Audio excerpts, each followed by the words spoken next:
Bonjour. Chers amis, notre président de la République est un affamé des médias. Manifestement, il faut que la télévision soit pleine de ses actes et quelquefois c'est assez amusant. Nous l'avons ainsi vu dans le monde médiatique en train de faire de la boxe. Et ce qui est amusant, c'est que selon les photos que l'on voit, ses muscles sont plus ou moins volumineux et quelquefois remarquablement et d'autres fois plus simplement. Et je trouve que c'est assez amusant de voir que notre président a le temps de s'amuser à des bêtises pareilles.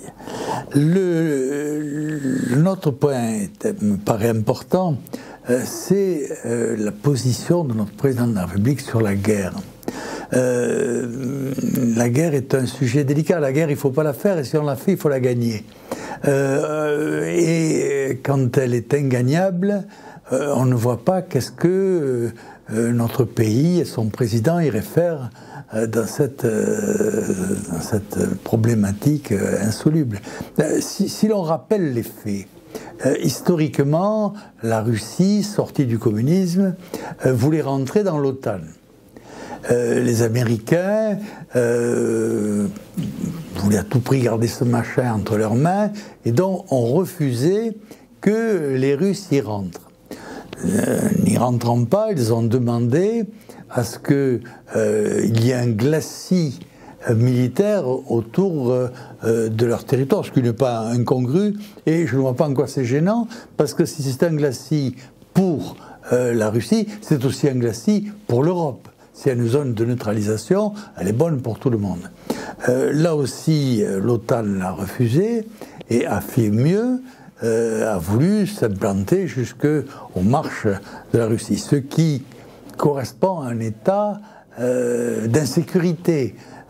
Et donc, la guerre a éclaté, elle ne date pas d'hier, elle date de quelques années.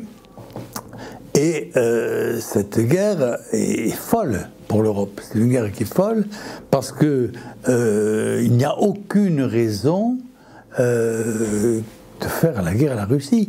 Le fait que la Russie soit pas aussi démocratique que nous, selon les avis, c'est un argument comme un autre, mais qui ne motive pas l'entrée en guerre. Et puis, on peut d'ailleurs gloser sur la réalité de la démocratie dans tous les pays. Parce que la démocratie est aléatoire, elle dépend beaucoup des moyens médiatiques qui ne sont pas toujours distribués démocratiquement, et donc il y a beaucoup à dire sur la démocratie, aussi bien chez nous que en Russie, que aux USA, qu'en Amérique du Sud, qu'en Afrique. Il y a beaucoup à dire, et je crois qu'il faut se battre pour d'autres choses que pour cette hypothétique démocratie qui, en fin de compte, n'existe nulle part. Dans ce contexte-là, pousser l'Ukraine à la guerre était de la folie, et la soutenir alors qu'elle est en train d'être confrontée aux réalités de la guerre, c'est-à-dire à la mort d'une génération, le président de l'Ukraine est en train d'éradiquer une génération de son peuple.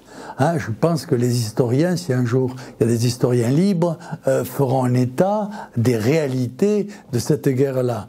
Et cette guerre-là, qui est aux marges de l'Europe, n'intéresse pas au premier chef la France pour qu'on déclare la guerre à la Russie. Il y a quelque chose de fou, d'hystérique, de typiquement jeunisme dans cet acte-là, qui fait que pour faire parler de soi, on fait n'importe quoi, quoi qu'il en coûte.